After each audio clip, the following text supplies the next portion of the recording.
देखिए, हिंदी में जो खंड काव्य का क्वेश्चन आता है वो एक क्वेश्चन आपको लिखना होता है जो लगभग 80 शब्दों में लिखा होना चाहिए। इसमें या तो जैसे आलोक व्रत खंड काव्य है तो इसमें या तो आपसे गांधी जी का चरित्र चित्रण पूछेगा या फिर किसी सर्ग विशेष को पूछेगा।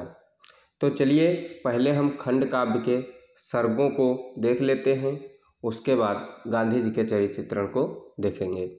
तो आज की वीडियो में आलोक व्रत खंड काव्य का पहला सर्ग हम आपको पढ़ाएंगे। तो देखिए आज का क्वेश्चन है, आलोक व्रत खंड काव्य के प्रथम सर्ग का उल्लेख कीजिए। जो आपका आलोक व्रत खंड काव्य है उसके पहले सर्ग का उल्लेख आपको करना है जो लगभग 80 शब्दों में होना चाहिए। तो चलिए वीडियो को स्टार्ट करते हैं।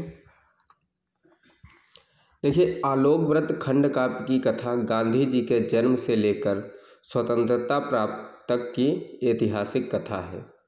यह कथा 8 सर्गों में विभाजित है, जिसमें से पहला सर्ग निम्न इस प्रकार है। आपका जो प्रथम सर्ग है उसका नाम भारत का स्वर्णिम अतीत है। तो जब आप आंसर लिखेंगे तो सबसे पहले आप प्रथम सर्ग डालकर भारत का स्वर्णिम अतीत लिखेंगे, यह आपकी हेडिंग हो जाएगी। उसके बाद आप लिखना शुरू करेंगे।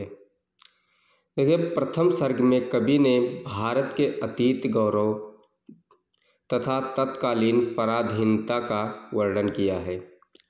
कवि ने बताया है कि भारत वेदों की भूमि रहा है। कवि कहना चाहता है कि जो भारत है वह हमेशा से वेदों की भूमि रहा है और भारत ने ही संसार को सर्वप्रथम ज्ञान की ज्योति दी थी। हमारा जो भारत है उसी ने सर्वप्रथम हमें ज्ञान की ज्योति दी थी। किंतु दुर्भाग्यवश एक समय ऐसा आया कि भारतवासी यह भूल गए कि हम कितने गौरवशाली थे। हमारे देश के जो पहले के निवासी थे उन्हें ये नहीं पता था कि हम कितने गौरवशाली थे, यह सब भूल गए। इसके भूलने का परिणाम यह हुआ कि भारतवर्ष सैकड़ों वर्षों तक बेड़ियों में जकड़ा रहा। अर्थात जो हमारा देश था वह बहुत सालों से दूसरों का गुलाम बना आ रहा था, जिसमें से लगभग 200 साल तक अंग्रेज़ों ने भी यहाँ पर शासन किया। इस तरह हमारा देश बेड़ियों में जकड़ गया।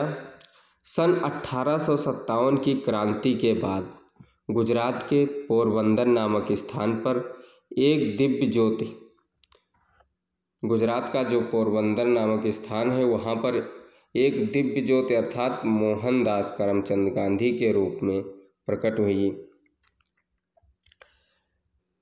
देखिए, गुजरात के पोरबंदर नामक स्थान पर महात्मा गांधी जी का जन्म हुआ, जिसे कवि कहना चाहता है कि एक दिव्य ज्योति के रूप में उनका अवतार हुआ या प्रकट हुए, जिसने हमें विदेशियों की दास्ता से मुक्त करवाया।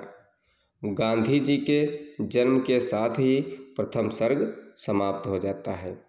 तो देखिए, आपको लिखने के लिए इतना जब आप लिखेंगे तो यह आपका लगभग 80 शब्दों से ज़्यादा है, कम नहीं है। और इससे कम आपको लिखना भी नहीं, क्योंकि एग्जामिनर जितना अच्छा लेख होगा और जितने सटीक शब्दों में लिखा होगा उस हिसाब से आपको नंबर देगा। तो आपको लिखने के लिए शुरू से ही इस प्रकार लिखना है। आलोक व्रत खंड काव्य की कथा गांधी जी के जन्म से लेकर स्वतंत्रता प्राप्त तक की ऐतिहासिक कथा है। यह कथा 8 सर्गों में विभाजित है, जिनमें से पहला सर्ग निम्न इस प्रकार है। फिर हेडिंग डालेंगे, प्रथम सर्ग भारत का स्वर्णिम अतीत। फिर आप लिखना चालू करेंगे। प्रथम सर्ग में कवि ने भारत के अतीत गौरव तथा तत्कालीन पराधीनता का वर्णन किया है। कवि ने बताया है कि भारत वेदों की भूमि रहा है। भारतवर्ष ने ही संसार को सर्वप्रथम ज्ञान की ज्योति दी थी, किंतु दुर्भाग्यवश एक समय ऐसा आया कि भारतवासी यह भूल गए कि हम कितने गौरवशाली थे। इसका परिणाम यह हुआ कि भारतवर्ष सैकड़ों वर्षों तक बेड़ियों में जकड़ा रहा।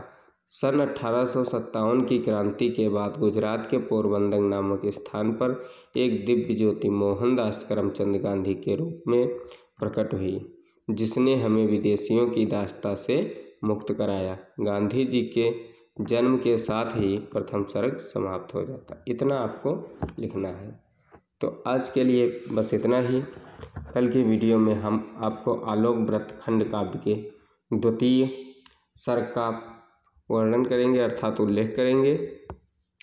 तो चलिए वीडियो को यहीं पर समाप्त करते हैं। यदि आपको वीडियो अच्छा लगा हो तो प्लीज़ चैनल को सब्सक्राइब कर दें तथा वीडियो को शेयर अवश्य कर दें, ताकि दूसरों को भी मदद मिल सके।